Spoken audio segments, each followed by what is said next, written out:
What's up, everybody? Welcome to Glitch Cube.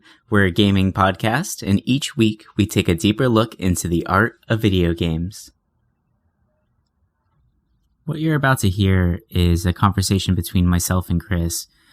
We dive a little deeper into the idea of depression and how games can actually help us out with that. We go a little bit more in detail on our own personal troubles with depression and how games might have helped us and how they could potentially help any of you.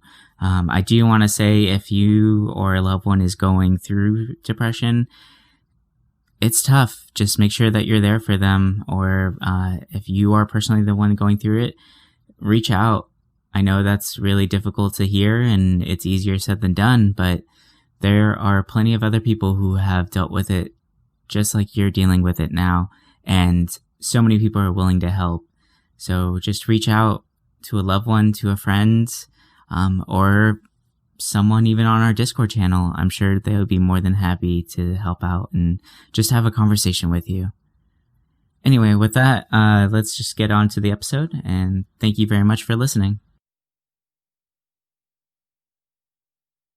Well, I mean, we always talk about this, like in our own side conversations, that games can be so much more than just a basic run and gun, hack and slash, just, you know, those kind of things. Like, and theme really drives a game, right? So, like, a lot of developers now, what I love that they're doing is the fact that they're bringing in real world themes, like real things that we all deal with on a day-to-day basis, right? Like, I mean, depression obviously is a huge theme, and it's coming out a lot more in indie games, which I think is fantastic. And it doesn't have to mean, you know, like, oh, here's a bunch of just sad stories for everyone to listen to, right? Like, it's the ones that are a little bit more subtle in their delivery that really make you kind of self-reflect and think about them a little bit more, right? Right. So, I mean, like, unfortunately for us, you know, we didn't really have that growing up. You know, we like more of our games, like the themes might have been there, but I feel like they were a lot more subtle, right? Like we didn't have a lot of these indie developers experimenting a little bit more. Yeah, it was more so like it wasn't really talked about. You didn't really see it in games. I mean, maybe they were kind of implied, but they were so well hidden by like a different kind of story that there was no way you could tell unless you went and asked the person who actually wrote it. Right. You know, it's either super hidden or we were way too naive to actually, you know, pay attention to those core concepts. Right. Like, I mean, because if you look back, yeah, sure, a lot of games do have it where you're dealing with loss and death and, you know, like loneliness, that solitude feeling. But like, as a kid, I never felt those things, right? And if I did, I didn't notice it enough, you know? Like, you're playing Zelda and you realize, like now I look back and I'm like, oh, crap, like, that entire country was just destroyed, you know? Like, everyone is gone and like, there's this crazy big evil that's controlling everything around them, right? Like, it's such a, like, end of the world situation kind of story, right? I mean, look at Majora's Mask. It's like the world's ending. Everyone is super sad. Like there's maybe some people that seem happy, but when you realize like they're actually like losing it, you know, it's interesting because back then I didn't really think like, oh, these people are freaking out. You know, I was more so thinking like, that's a big moon. I need to do something about this. I wasn't thinking about like the actual world and like what the characters were thinking. I was more focused on central goals, right? Like, and I mean, maybe that's due to lack of life experience, you know, like we weren't there yet because we've never fully dealt with depression yet. And it's not until you really hit that point where you can actually relate to those stories, you know? So like now we're older. We've all gone through multiple things in our lives, you know, and I know that I've gone through some stuff and, you know, worked through it. And there was a time in my life that gaming really helped me out, I feel, to deal with those issues. How do you feel about that? Oh, definitely. Yeah. It's before I realized I had any like issues, and then afterwards, it's like they've always been kind of there to like, I don't want to say soothe the problem, but it's always like been there to help, you know? Yeah. I think escapism is something that I always kind of look back at, you know, it's not that it's a good thing and it's a bad thing, right, you know? Right, exactly. We're not running away from our problems, but it's giving us that temporary break from them so that you can kind of really, really come back and think about them later. At least that's how I feel about it. And everybody needs some sort of escapism, whether it's reading a book, just going and working out. Like, everyone does it in their own different way, right? Oh, yeah. But I feel like, for me at least, when I was younger, going through like at least the first big event for me, gaming helped me out with that tremendously. Yeah. Same. Yeah. Can you? It's like and whenever I'm like kind of like bogged down with something, or like something's really bothering me, I'll just kind of like get lost for like a little bit, and then when I'm done, I don't know. It's weird. It's like I wasn't thinking about the problem during like me playing games, but like when I'm done with it, a lot of the times I can find like maybe a solution or a better answer for what I was looking for before. Right. And it's weird. Like, I don't know. It's just something I've noticed like when I play, especially recently. Well, I think it has to do with, like, Einstein used to do it as well. Whenever he had a problem that he was working on, he would walk away from it. Right. And I think needing, like, if you stay too focused on something and you're just staring at it all day, you're not going to have the answer to it. It's just not going to work out. Like, sometimes you do need to step away from these things, start doing something else. And then, like, the mind works in a crazy way. Like, eventually it's just going to click. You're going to be doing something random, like cooking dinner that night or just going for a walk. And then all of a sudden, like, boom, the answer's there. Right. Yeah. And it's like, I think that games help stimulate the mind enough to really like speed up that process. You know, like you're living someone's entire life within 3 hours. Yeah. Which is crazy. That's a good point. Yeah. Yeah. It's a sped up version of how to self-reflect and deal with things. So let's see. So what games or what's the best way to word that question, huh? To lead into that. What games kind of like helped us or helped me like get through something, or you? Yeah. So, yeah, how about,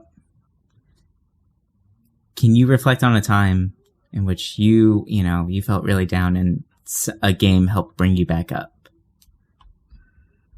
I think for me, after like a couple years of kind of, not living the best of lifestyles, I kind of like got back into gaming, because for years I kind of stopped, but I got back into like Fallout New Vegas specifically, because I always remember seeing like Fallout 3 and I was like, oh man, that looks cool, but I just never got to play it at the time it was out.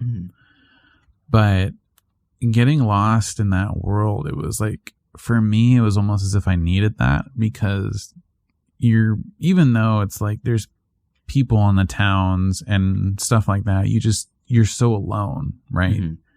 And yeah, you can have a companion. For the most part, I actually played without companions because I thought it was just interesting being that like lone survivor against like all the odds, and something about that feeling just kind of like pushed me from that like dark little void that I was in. And it was interesting because, I mean, you can really kind of be your own character in that game. Like, you can be good, you can be evil, you can be like all hopped up on like drugs, or you can be like, it's just interesting like what you can do with that. And I think at that point, like I needed that like virtual self to really reflect on like my real self. And for some reason, like just spending like over 100 hours with that, like really getting lost in it was kind of freeing.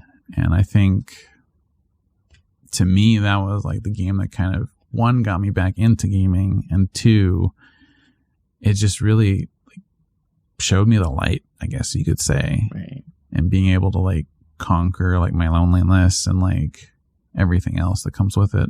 Right. What about you? I always think that's really interesting that you mentioned Fallout, because like it's weird. Every open world game, like I was just starting to think about that.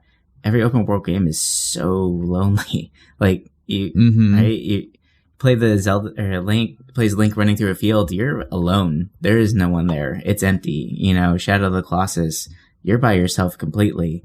And I never thought about that until right now, about how empty those worlds are and how it just adds that little extra bit to it. Even though I never felt that when I was a kid. That's pretty funny, actually. It's interesting. Yeah, it's like, I don't know, with that's when I started realizing, like, wow, like most open world games, like they all are pretty like just lonely. Yeah, just there's not many that where you're like having so many people in a party. Like you never feel like there's a bustling city around you. It's always centered around you're the player, you're the hero, you're everything in this world. Like everyone needs to bow to me, and basically you see these other characters as not as important as you because you are the hero. So it makes you feel alone in that regard. That's interesting. It's different. Yeah. For me, my, let's see. Yeah. Right out of high school, I kind of had a little, I was lost, like most people are whenever they get done with high school. Like I was the captain of the wrestling team. I felt like that was going to be my path going forward. I felt like I was on my way to potentially going to Penn State. Like for some reason in my brain, I had it like, I'm going there, I'm doing this. I dedicated so much time to that sport, but it didn't pan out, or really end up going anywhere, which is fine now. Like, I've come to terms with that. It wasn't that wasn't my life path. Right. But for so long, I didn't really know what to do. I stopped drawing, like I think I stopped drawing for a few years. I just didn't do anything creative. I just focused on just purely just work. Right. Yeah. And I just fell into this real like dark state where I was just lost. Right. And then, I started getting these really weird dreams where like it's kind of like sleep paralysis, but not to that super extreme. But I would always wake up right where I fell asleep. Right. And it was really weird. Like my dreams never felt like, oh, there's crazy colors or rainbows and like all this like crazy, like a typical dream, right? Where you're like floating in space. It was literally like, oh, I'm in the living room again. Okay. That's weird. And those are happening for so long, and it just made me feel like I have no more imagination left in me, right? So around that time, I started playing Final Fantasy X again, and I just, for some reason, I was like, okay, I didn't beat this the year it came out, and I've been staring at this cover. I'm just going to go for it, right? Like, I'm doing something. I'm going to accomplish something, no matter how small or silly it is, right? Yeah. And I started playing that and really getting involved, like so drawn into that sphere grid, that damn sphere grid. Like it's so overly complicated, but I love it at the same time for that same exact reason. Like there's so much you can do with it, and the fact that you can go back and forth between the characters and really just expand on everyone. Like everyone can learn everything, right? And I kind of like really, like that really resonated with me at the time, where no matter what, like before in previous Final Fantasy games, you kind of like, you have your healer, you have your tank, you have your, like people have set roles. You're like standard like RPG exactly. party. But here, like, yes, everyone starts out that way, but if you work with them long enough, if you really train with these people, they can learn how to do everything, you know? Like, I had Titus doing Holy because I thought it was funny, you know? Like, he would cast haste on everyone and then do Holy. I was like, okay, cool. Why not? Right? Yeah. Which is ridiculous. But it just, I don't know, like, at that time, I think that's what I really needed was I wasn't going to be a wrestler anymore. I wasn't doing anything with that. And I needed to refocus and retrain my brain where that wasn't the only thing I was capable of. You know, I can do a whole lot more. And I think that just kind of nudged me in the right direction. It took me many, many years from that point to really start like taking that and living by that practice. But it at least pushed me in the right direction, I feel. So, yeah. Huh. It's interesting. It's interesting you picked Final Fantasy X because, like, I'm starting to think about it, and it's like my first pet was a fish, but it died right when the day I picked up Final Fantasy X from the store. I remember being super excited, coming home and finding out my pet like passed away. That's horrible. And yeah, I was like completely destroyed by it. But when I started playing this game, I mean, I was a kid, so it was weird to say I got like just sucked into this game. But that game really did help me like get through like my issues too. Cause like you said, with the spear grid and all that, like I don't know, it's just interesting. It's cool how it can really like take your mind off of stuff. Yeah. And I kind of thought it was interesting when you said like when you stop dreaming like of anything other than just like say like your living room, like you thought your imagination was gone on. That's interesting. I never really thought about dreams like that. Yeah, that was a really rough time for me because growing up my whole life, I've always had it like, I'm going to be an artist. This is all I'm doing. I'm going to be an artist. Like I grew up around that. My family fed into it. You know, my uncle and my mother, like they were the biggest components of that. Like I love my uncle for that because once he found out you had a hobby, man, did he jump on it, you know? Nice. And he, no matter, like every time I went there, he had Prisma markers, pencils laid out. He even would paint over wood panels so that we can all just paint on them, you know, when he found out that we liked art. And just having that kind of like support from your family, like it made it seem like, oh, this is what I'm going to do. Right. Yeah. And then, of course, eventually they realized like, oh, okay, well, I can't pay my bills really with all that, so I need to figure out something else. But it was one of those things that it always made me happy, you know, whenever I was creating something. And I think that's why I'm such like a big project guy and I always overfill my plate because that's whenever I'm happiest, when I have multiple creative projects going, when I actually feel like there's something important there, right? Like this can have a meaning behind it. And I love to just go full force at it, right? Yeah. So like having that support and then realizing like, then my dreams basically just being nothing, right? Like it went against everything that I had been doing my whole life. Cause before my dreams felt like crazy. Like I felt like I could control them. You know, like I would literally like lucid dreaming. Yeah. Like I used to have these crazy like nightmares where I'd see these like monsters running around in my dreams and I would literally stop my dream. And then I would draw those monsters out line by line while dreaming. And then I'd wake up and draw all the things that I saw that in there, you know, and then like now going from that to I'm in my living room again. Like it was a very hard thing for me for a while. So I bet it's a pretty big change. Yeah, it was a trip. It's definitely a trip. All right. Okay. So how would you like to feed into the games themselves? Should we have like an actual like some sort of talk, like maybe go more into the the fact that there are developers now, like, yes, that was how it was when we were younger, but now luckily, like, devs and game makers out there, the fact that, like, people are putting this as a primary focus, like, it is getting... Yeah. I mean, you look at, like, a lot of, like what you were saying earlier in the beginning, how there's more and more, like, indie games really, like, tackling this than, like, different, like, issues that people have in their life. You know, you look at, like, Celeste, where it's basically the mountain is, you know, your depression, your anxiety, and, like, you have to climb it. You know, you can't beat it, obviously, but you can learn to live with it.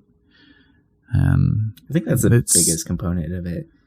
You never win. You don't beat this. You just learn how to cope with it, or how to actually cope's probably not the best word. How to understand it, right? Mm-hmm. And how to not control, but work with it. To work with it, yeah. Because I mean, having a little bit of self-doubt or having a little bit of depression in your life, like, it keeps you human, I feel. Keeps you grounded, right? Like, yeah.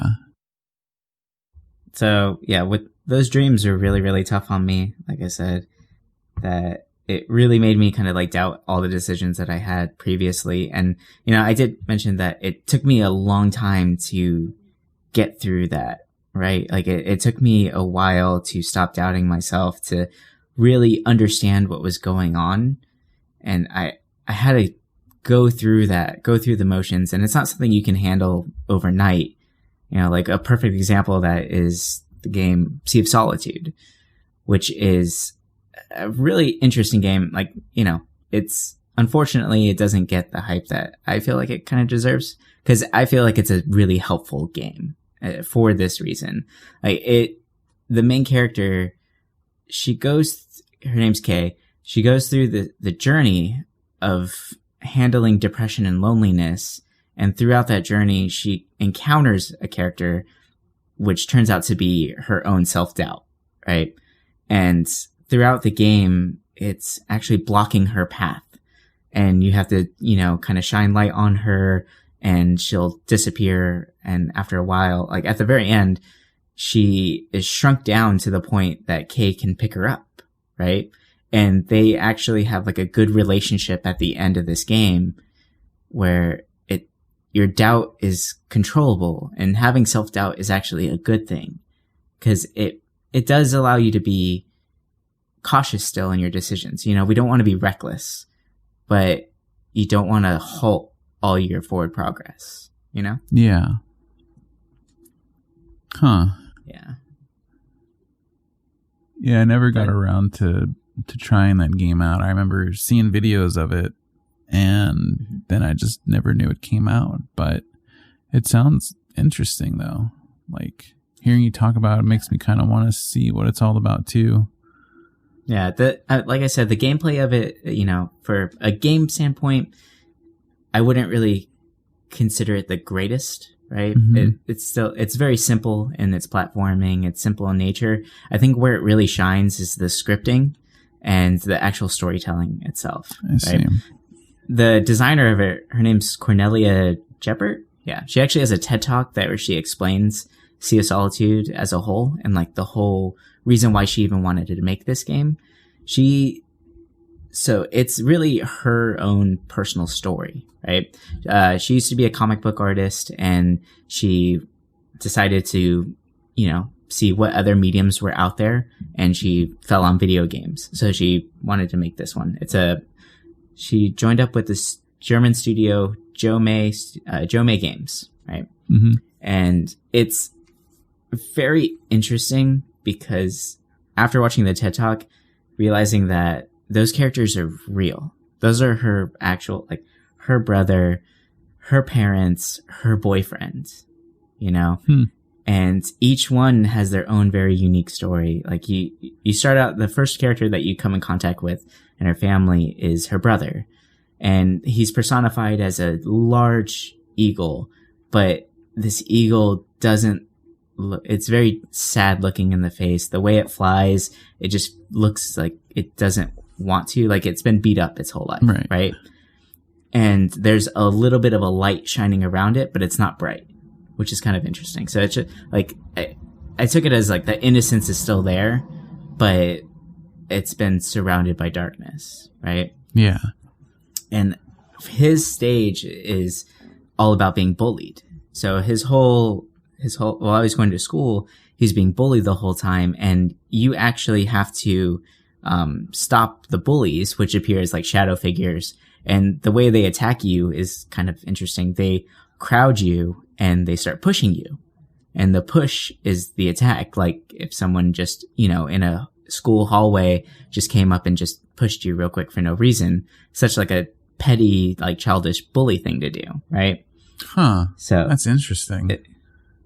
Like those kind of things made it, I think that's what really sold it. Like I said, like, of course you just run around them. There's not really much to that, but it's the idea that like how real that felt, like it's like, that's something that I dealt with, that when I was going to school, like just random kids coming up and just for no reason. Right. Like that unfortunately kids are horrible human beings. Pretty much. Right. Then eventually it starts telling the story of the rest of her family. And I think they're all so good, right? Like the mother and father one, it's literally two parents that are completely unhappy with each other. They want to get a divorce, but they're personified as a giant octopus and a chameleon. The father's a chameleon. And they're fighting with each other, and the world is kind of falling apart around you.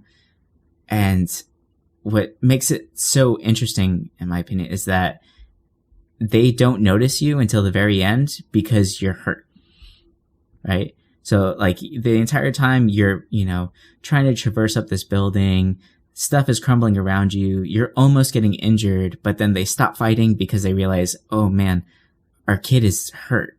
We need to do something. So they stop everything, and that's what kind of brings them back together and halts the fighting, which is interesting. But I guess like if you went through that if you ever went through a separation, right, as a kid, like that's kind of like an intense feeling where you feel like you're a fly on the wall. Yeah, you're like pushed aside for their argument, which takes place over everything else. Yeah, so it's tough, but I think that's where Sea of Solitude really, really shines, is in the realness of the stories. It sounds like that's the main reason about it, like that's why like the gameplay and stuff, like you were saying, nothing like innovative with it. It's just trying to tell a story. Right. And it sounds like it's done pretty well for the most part. Yeah, I would say so. And that always makes me kind of question, like, what is a game really? Right? Because when we look at new games, we always look for the innovation. What's new? What's crazy? What new, gun do I get to play with? What new sword do I get to go craft? Yeah. Right? But this is really starting to test the boundaries of what a game can be. And I find that very, very interesting and really exciting to see where it goes and how games like this can actually help out the people that are depressed in the gamer community. Right. Because most likely those are the ones that are going to stay quiet, right? They're the last ones to ask for help. But if you put it in a language that they can understand, I feel like they're just that much more likely to actually reach out and say, you know what, I can't do this by myself. I do need help. I mean, it makes you think, like, we know with books, like, writers will sometimes write situations that happen, like, in their own life, or what they went through. It makes you wonder if games, like, at least in the 90s or something before that, if any stories told in that were kind of like the person's real life, just like how you're talking about Sea of Solitude, like something comparison to it. Right. Yeah, like how many games actually had, these strong themes built into them, but they weren't able to come across, right? Based on the graphics or whatever resources they had at the time, or even maybe those ideas got pushed down from publishers and devs. True. Where it's like, oh, we're trying to make money here. You can't tell people it's okay to be sad all the time, right? Yeah. Like, and it just, I find it really sad, but hopefully we're seeing like the new renaissance of games where they can really change how people feel and really bring these emotions that are very real to the forefront, right? Like whether it's depression, PTSD, or even grief, like that is an amazing idea. So yeah, I mean, Gris really does a good job at that. Yeah, that's a fantastic game. I was at first, I remember seeing the game and I was like, oh, this is pretty. I kind of want to play it. And I didn't think anything of like a story. Like I was like, oh, this is just going to be a very simple platformer with nice visuals. Like there's so many out there like that. But I didn't realize it for the longest time. And then once I realized like, oh, like she lost her voice, like what was holding her this whole time and why did it shatter? Like it makes you see that because of her loss, like she lost her voice or her happiness. You could look at it that way too. And in the beginning, you can barely stand up. You're always falling. And as it progresses, you gain like those special skills. You can turn into a block to withstand, your depressive black crow from pushing you down. With that power, you've learned how to kind of like stand up to what's pushing you back in life. And then like all the little places have really interesting meanings to it. Like all these colors, like the more that she embraces the loss, she becomes more comfortable with her world around her, which I don't know, it's really interesting, especially like having had loss before in my life. It's towards the end, it actually kind of hit me a little bit. I was like, wow, like this is a really good depiction of like trying to kind of cope with everything. Yeah, I got choked up at the end. It's done in such a way that doesn't feel like it's forcing it on you. Like you really, in my opinion, I couldn't tell what the game was really about until the end. And yeah, I was just really surprised by how good that really was. Yeah, shout out to Conrad Rossett, the artist of Gris. Like that, he did such an amazing job. The theme was already fantastic, but his art sold it. Like it really drove that point home.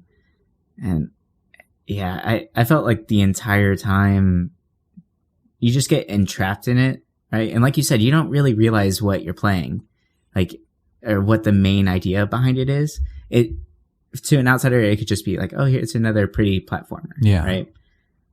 But as soon as you start it, as soon as you start walking in that first desert area and your character just keeps falling over, like you mentioned, like you feel the weight of it, right? Like of every action that you're making, you feel how hurt she is. Yeah. And it just instantly made me want to keep playing and help her out, right?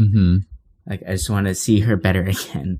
And like the last time a game made me feel like that was Journey, actually at the end. Like at the very end of it, it did that similar thing that Gris does in the very beginning, where your character, you're walking up a snowy mountain and you're walking through the snow and it's getting really, really cold and your character starts slowing down and like progressively gets slower and slower and slower as you trek up the mountain because of exhaustion, the cold, all of the above, right? So like that, those little subtle things in games really just drive that point home and just make it an amazing experience. And what about that ending? That to me was a beautiful thing for Gris, right? Yeah, like I thought it was gonna be over, and then it just added a little bit more, and I was like, oh wow, like it's just nice, you know. It's you start off in the world that's just black and white, and then at the end there's like just this bloom of colors, and it's nice. It's a really a nice way to end a story like that. Yeah, definitely an amazing game. And what's great about these games is that they really help out people who have gone through these issues or are currently going through those problems. And what they also do is they shed light on the issues, right? Mm-hmm. They give people the ability to kind of live that life for a second, to kind of take a peek behind the curtain, so to say, on loss and depression if they've never dealt with it. And maybe in doing so, if they ever encounter those issues, then it'll be a little bit easier for them to handle them, right? Mm-hmm. If they're familiar with it, they can handle those problems a little bit better. And, you know, another game that does that really well, where I feel like you can really live the life of someone who's dealing with mental illness or, you know, depression or anxiety, bipolar, is Night in the Woods. Oh yeah.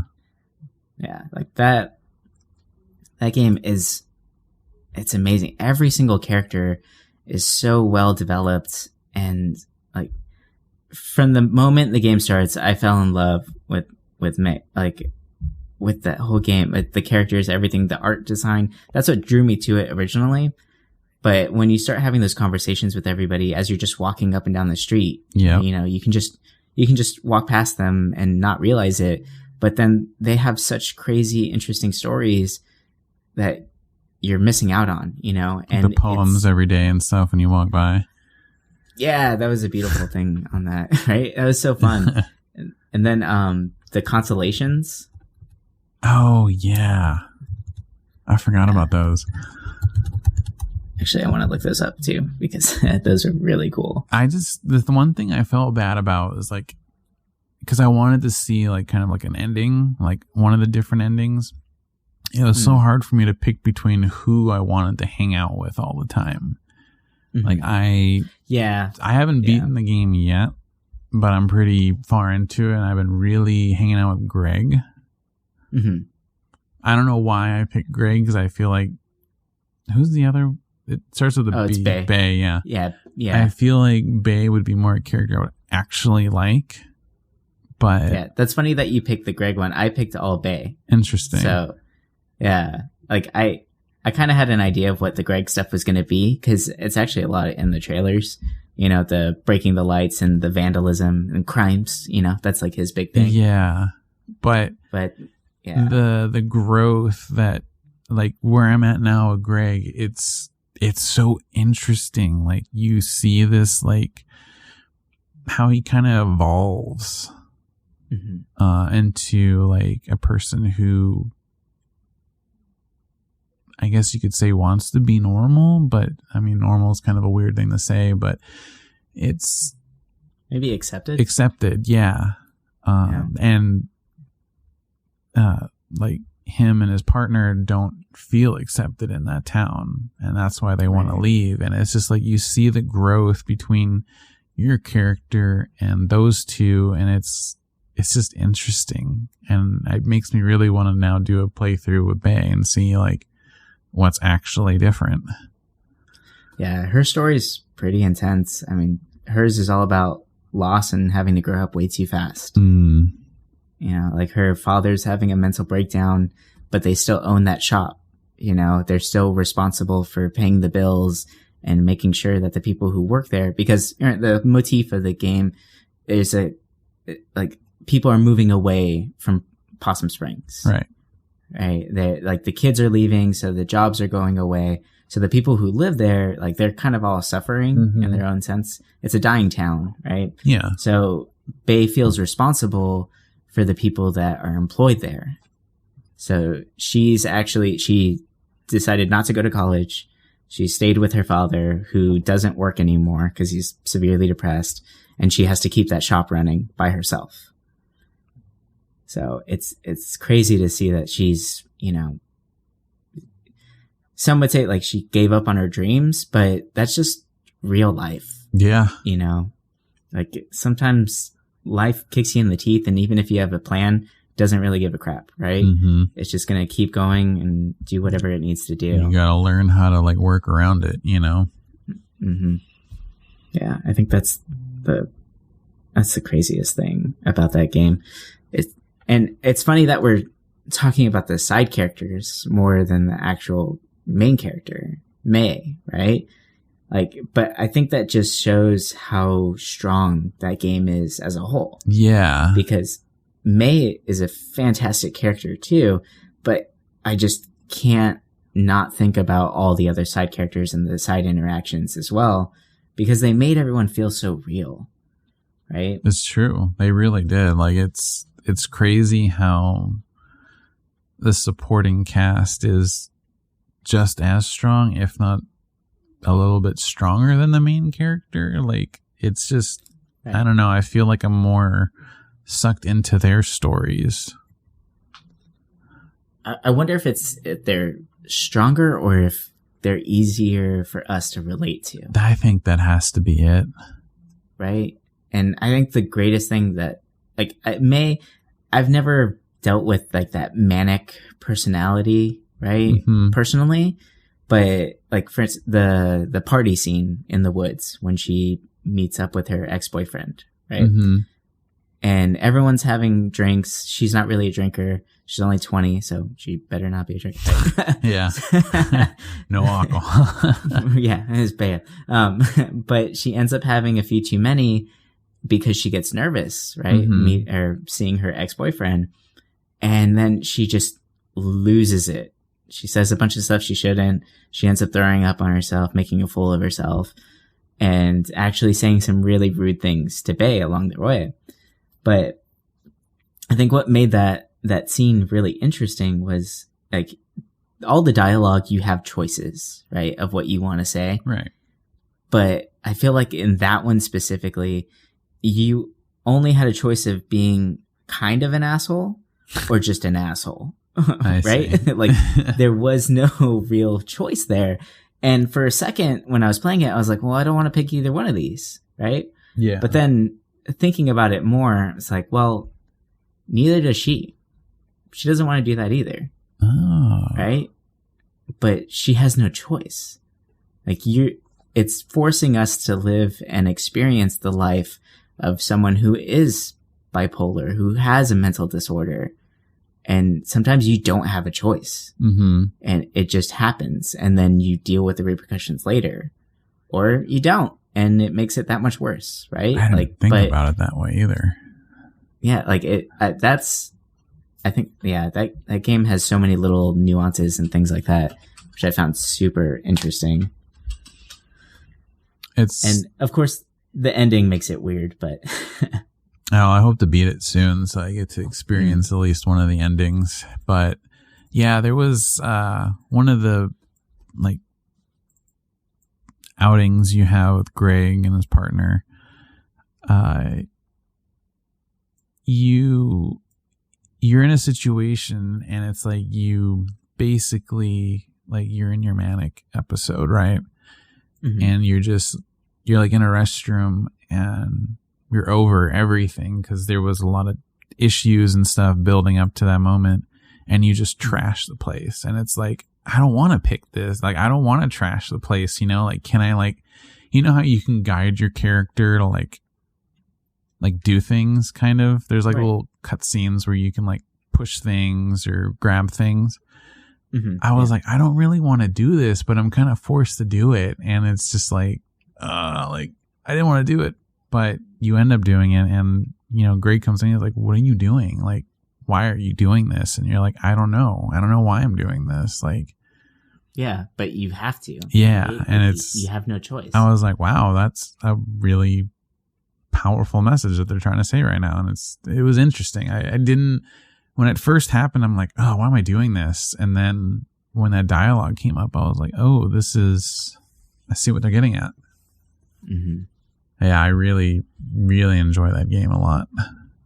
And if you haven't played with the, like, peering at the dusk stars? Yeah, the dusk stars and the constellations. Mm-hmm. I really suggest doing it because, like, we talk about how fleshed out the characters feel. Yeah. But just the world and the lore around them is even, like, it's completely fleshed out, right? Like, there's a bunch of different constellations that they put up in the sky. One of them, for instance, I think is the perfect personification of May's experience, right? Mm-hmm. It's Ferdinand the Mountaineer. And the description was, Ferdinand was from a flat land. He dreamed of mountains and devoted his life to climbing them. He returned home and complained that the sky felt heavy. He had been up in the clouds and now they rested hard upon him. So, like, that whole, right? Like, and that's just one constellation out of, like, I don't know, like 15, 20?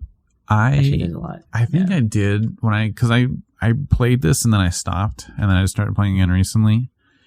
I think I got like 1 or 2 constellations, but I never, because I kind of forgot how to get up there for the most part. But I never thought they were anything big, but now I actually kind of want to see them. It sounds like they add a lot. They all have really interesting stories. Yeah, it's kind of crazy. Some of them are kind of funny. Like, one is a fish. And it just says, just a fish. That's it. But that goes with the quirky humor of the game. Right? The game is very, like, sarcastic and... Yeah. It's real. It's very real. The conversations are legit. Like, I can see people having those conversations just out in the real world. Yeah, it's kind of like freaky how like some of these conversations like actually feel real and not your typical like game conversation where it just sounds so robotic and unrealistic. Yeah. So I think that was a good... They don't feel scripted, yeah. It was a good breath of fresh air. Yeah, for sure. That is very true. Yeah. So, I mean, hopefully in the near future, we continue to see a lot of games that help push the envelope a little bit, right? Yep. Games that really test what a game is and really see how much they can help people. You know, like help us not just deal with grief and depression and mental illness, but maybe other things too. You know, like there's so many issues that we all have that we're not completely taught how to deal with them until we're faced with them. Right? Mm-hmm. And even if this just becomes a frame of reference for people, like people who haven't gone through loneliness or depression just yet, if they play this game, maybe whenever it does happen to them, because inevitably, most likely will, it allows them to stay strong, to really understand what they're going through and maybe have a better solution to get out of it. I think as games kind of lean more towards like the artistic, like now the games are becoming more looked at as like works of art. I mean, works of art is kind of like a big term, but it's an art form. Yeah. And I think now that more and more people are starting to realize like, hey, it's not that hard to get my story out there. We're going to see more stories like these games in the near future. It just takes the right people to really push that. Yeah. Right. Yeah. Like in the art community, like you said, games are a work of art, right? Mm-hmm. One big character in the art community that really pushed that envelope was Marcel Duchamp, right? Like if everyone should look up his work because it's kind of ridiculous and kind of funny, but he put a urinal in a museum, like just on the wall. And that was it, because he put it laying down. So he's like, oh, it's at a different perspective, right? Yeah. But he was really just testing the envelope of what is art really? right? Another piece he did is he took a stool and he bolted a bicycle wheel to the top of it. And then that was it, right? And of course, like during that time, this was like completely scandalous, right? And everyone was like, oh, that's not art. This is ridiculous. You didn't do anything. You weren't like, where's your training, your classical training, right? Like, yeah. People still look at that for games now too, where it's like, oh, it's a platformer. Okay, where's the coins that I'm collecting, right? Mm-hmm. Where's the flagpole that I have to hit at the end of the game? You know, we're conditioned to expect something so specific from these kind of games. But as we've seen here with like specifically with, you know, Sea of Solitude, Gris, and Night in the Woods, they all have that like that backbone of a game that we are familiar with. Yep. But they've pushed it just that little bit extra. I agree. Yeah, it's like they just tweaked them a little bit, so it's like